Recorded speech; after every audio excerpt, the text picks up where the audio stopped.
A lot has happened over the last year when it comes to this girl. I was with her on and off for almost 6 years. The on and off part should have been a good indication that I should have jumped ship a long time ago, but I constantly allowed her to burrow back into my life. About 2 years ago or so, she started calling and texting me after we had been broken up for about 6 months. At first, I decided that I was just going to ignore her because I knew if I let her back in, things would just go to hell in a handbasket again. However, one night I had been drinking and got this lame-ass sentimental feeling and decided to answer one of her texts. That was all it took. She started coming over and eventually we ended up together again.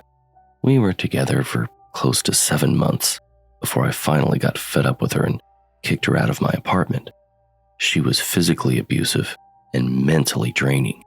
If I didn't let her use my car whenever she wanted, gave her money whenever she claimed she needed it, or basically do whatever the hell she asked, she would have a tantrum like a 3-year-old and cause more drama than any one person could endure.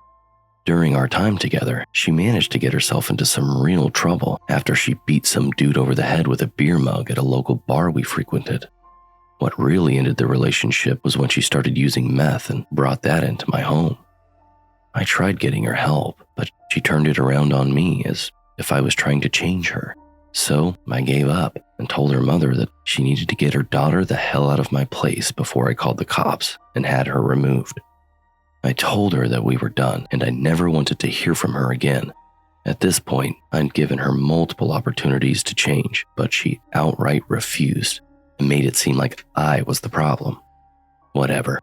I was done. The problem was, she definitely was not. The day it finally ended was the beginning of her torment.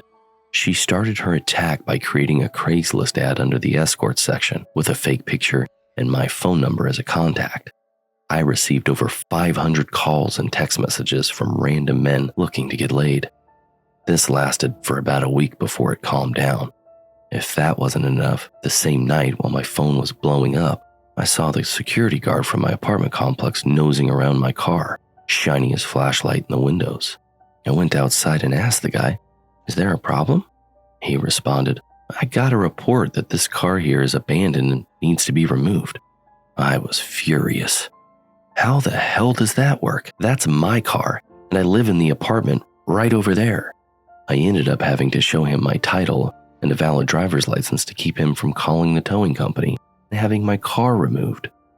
The next day rolled around, and I was still getting a massive amount of texts and calls throughout my whole workday, which was really pissing me off. I got home after work and sat down, trying to relax, when there came a knock at my door. I looked out and saw some guy I'd never met before standing outside. I didn't answer. I waited for him to leave, and then I looked down from my balcony and saw this guy on his phone, standing right out front. I yelled down to him, "Hey, can I help you?" He asked, "Is Heather here?" I responded, "No, that's my ex. I kicked her out the other day. Maybe check her mom's house where she's staying." I ended up talking to this guy further. It turned out that she set up a dinner date with him and gave him my address as where she was staying that night. Another 3 guys showed up looking to have a dinner date with her. I had to work the next day, and while I was there, she started sending me text messages and pictures of outside my apartment with messages like, "It's quite breezy in the apartment with your patio door open. I hope your dog finds his way back home." So needless to say, this was stressing me out the entire day. At the time, I was almost positive it was her, but there's always a chance that Heather actually broke in. I got home later to find my apartment the way I had left it, but the paranoia of it all was close to giving me an ulcer. This entire time, I was ignoring her, hoping that this will come to an end soon. But no, it only escalated once again.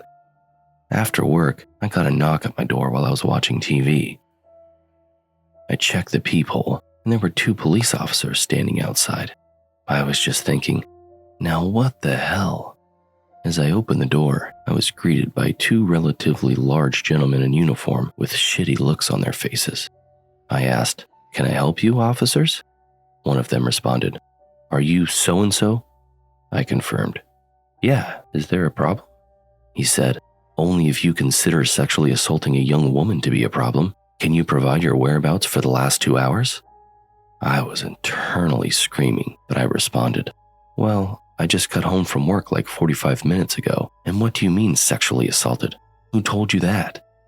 This insane girl stepped up her game, calling in a false police report and getting the cops to come question me about it. That was bold. The cop responded, I'm not at liberty to provide that information, but I do need you to provide some proof that you weren't in the Galt area between the hours of 2 and 5 this afternoon. Now, I was actually starting to get pissed, knowing that I was 100% innocent of this allegation, so I kind of got an attitude, which didn't help my situation at the time. If you go to my place of work and verify that I was there till 4, that will prove that I had nothing to do with this. And furthermore, the person accusing me of this crime, are you going to arrest them for filing a false police report? What I heard next floored me. I'm not so sure it was a false police report. Your car is still warm, and you look guilty. I stepped back. No, my car is warm because I just drove home from work less than an hour ago, Einstein. How about doing some detective work, Chief? They eventually left my apartment, but before doing so, they told me not to leave and they would be back if my story didn't check out. Well, they never came back, and I called the police station multiple times to get an update, and you know what they told me? No police report had been filed, and there was no record of any police being dispatched to my address on the day in question. How the hell? I was seriously about to lose my mind. How could she continue to do this with no consequences? Mind you, I was still receiving texts and calls. They were less frequent than in the beginning, but they were still coming in. I think it was like a week or so before things finally calmed down, minus the calls and texts, but even those weren't coming in that heavy anymore. I started to think that she was done and I might be able to get back to living my normal, drama-free life. But no, I stopped at my mailbox after work about a week or so after the whole police situation and received a letter from the post office that said I had changed my address. But if this was incorrect, to contact them to stop the mail from forwarding. So I called them right away and told them that I haven't moved, nor have I filled out a change of address form, so there's no reason to forward my mail elsewhere. They assured me that my mail would continue arriving at my current address, that I had nothing to worry about. Well, they were full of it because I didn't get a single piece of mail for the next 2 months after that day. It took 3 phone calls and 2 visits to get it rectified. No, had it just been me not getting my mail, I wouldn't have been that pissed. But once my mail was forwarded to the address where Heather was getting it, she used it as an opportunity to get all of my account information from my electric, gas, phone, cable, and banking information. I had extra security set up on my bank account, so I was safe there, and my car payments weren't going there anyway. But she managed to shut off my cable, electric, and gas. I also got phone calls from my phone company stating that charges would be applied to my account if I didn't call in. I was furious. I ended up paying an extra $300 in fees to get everything put back into my name because my apartment complex ended up paying the balances on both accounts and then charged me for it. This was all getting to be too much. I tried calling the cops, and they just kept asking me if I had gotten a restraining order. I explained that I tried, but she continued to evade being served, and after a period of time, if the person isn't served, it's no good. The response was, well, we can't help you. Wow, thank you. You can't help me, but you can follow up on a false police report and then ignore that like it never happened. Gotta love the cops around here. However, I got a break. If you remember, I mentioned earlier that she was arrested for smashing some dude over the head multiple times with a beer mug. Well, that finally caught up to her, and she got convicted and was given 3 months in jail. Just 3 months. Are you kidding me? There's no way in hell I could go out and beat some guy with a glass object and not get at least a year or longer for that. But somehow, she squeaks by with ease. Either way, that meant peace and quiet for at least that period of time. From time to time, I would check in on her status in jail just to make sure she was still locked up. One day, I checked and saw that she'd been released 2 days prior, and in my head, I screamed as loud as humanly possible and started to get paranoid about what this girl might do next. Weeks went by, and nothing. Finally, she'd given up, or so I thought. A few weeks ago, it started with a text. It was a picture of a pregnancy test that showed positive. came from a number I had never seen before, so I wasn't sure who it was, but I had my suspicions, figuring it was her. I texted back saying, "Finally, any ties to you I had are broken. Have fun with the poor schmuck who knocked you up." She replied, "You obviously don't know who this is," which was true, and it really got me thinking, considering I had talked to a few other women since being with my ex. Either way, I ignored it and just hoped it would go away. Over the next week, I kept getting texts. Only that one picture, nothing else. Once again, I kept ignoring it until I got another message. This time, it was a picture of a woman holding her stomach, showing that she was pregnant. Her face was cropped out. Immediately after that, there was another text that said, "I guess we know who the fertile one is out of the two of us, now don't we?" That right there told me it was my ex. We had actually tried to have a kid, but were never able to. Thank God. So I responded back, "Awesome, have a great life with whatever schmuck you managed to get to impregnate you. Now kindly, F off." She replied back with stupid insults, and I just ignored them, figuring that she had done what she wanted. Rubbed in the fact that I could possibly be sterile, which to me was a win-win. I can't have kids, and now she's got another to deal with that'll keep her from bothering me. A week or so went by, and I'm the type of person that tends to do things last minute when it comes to waking up in the morning and going to work. I sleep as late as I possibly can, so when I get to my car, I need to leave right away or I could end up being late. So I was heading to my car when I noticed that something was stuck on it. There were 3 magnets on my car with stupid slogans on them. I didn't really pay attention.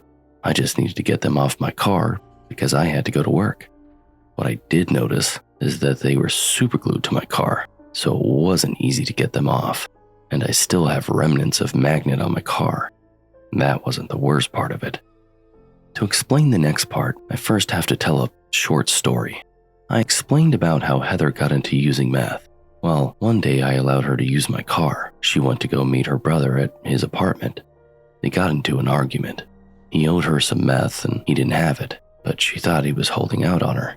In turn, the brother wanted to leave, and in an attempt to stop him, Heather used my car to barricade him in. When she did this, he got out and kicked in my driver's side window, then got into his truck and proceeded to run into my car until she moved out of the way. So I didn't have a driver's side window for the longest time. He didn't have insurance and is a tweaker, so getting money from him to fix the window was pretty much impossible. I'm also lazy and do things last minute, so I never got it fixed. The weather here in California allows me to drive around with a broken window and not worry about the interior of my car getting ruined. Anyway, back to the story. Now I had magnets stuck on my car, and I was about to get in when I saw like 5 pounds of dog shit with open condoms just chilling on my driver's seat. You've got to be kidding me, I thought to myself as I began looking for something to quickly clean this up out of my car. There was a plastic bag on the ground, so I grabbed it, and thankfully, the dog shit was dry, so I was able to get it out of my seat. I'm sure I still ended up sitting on some of it, but I had no time to waste as I was already late and needed to get to work. I got there and told my boss. Thankfully, he's a cool guy and allowed me to take the first half hour off work so I could clean it out properly. Needless to say, I've replaced the driver's side window on my car. Now I wait, wondering what the hell this girl has in store for me next. My guess is something even more messed up. I know I'm going to get these 2 questions. The first, why haven't I changed my number? And the second, why haven't I moved? To answer the first, I have too many people that know my current number, and I'm not going to let that win by inconveniencing myself and changing it. Second, I plan on moving, but I don't have the greatest rental history, so breaking my lease wouldn't be the smartest idea right now. So I'm sticking it out and hoping Heather would just F off.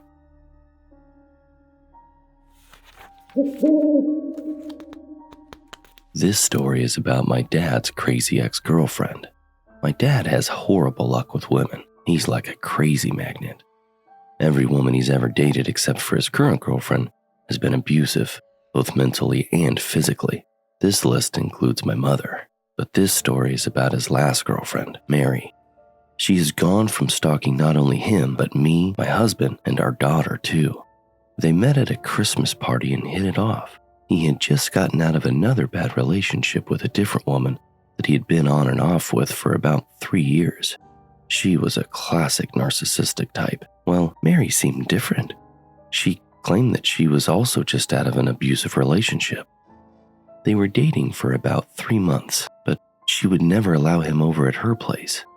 He didn't find it weird until he received a call from a man who claimed to be Mary's husband and wanted to know how my dad knew her. At first, my dad thought this guy was her ex, trying to control her, but things began to add up. He finally confronted Mary, and she gave him this sob story about how her ex was refusing to sign the papers, but they were still separated. But my dad did a bit of digging and even talked to Mary's parents at one point. He found out that not only was Mary definitely still married, but was not even separated from her husband. As far as everybody in her life knew, she was happily married, and my dad was just a friend, if they knew about him at all. Needless to say, he broke up with her, and that's when she lost it. She began showing up at my dad's job, calling in the middle of the night and texting him over 50 times a day. All of the classic hallmarks of an insane stalker. My dad moved states twice and changed his number several times to try to get away from her, but she always seemed to find him. Love letters would arrive in the mail, or she would call saying that she was coming to see him. Then, somehow, she discovered my phone number, probably sometime after my dad moved. She started texting me almost as much as him.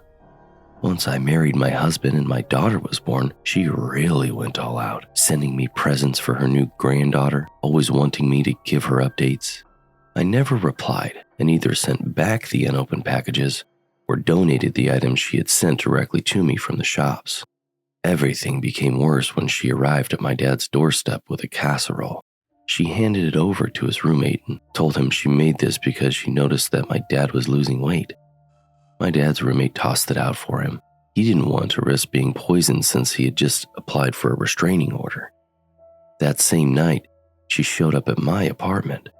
It was after 1 a.m. when she started knocking at my door. Thankfully that I had sent my toddler to my aunt and uncle's. She left banana bread at my doorstep that we threw out as soon as my husband got home. The very next night, I again left my daughter with my aunt and uncle in case she came back, and it turns out she did.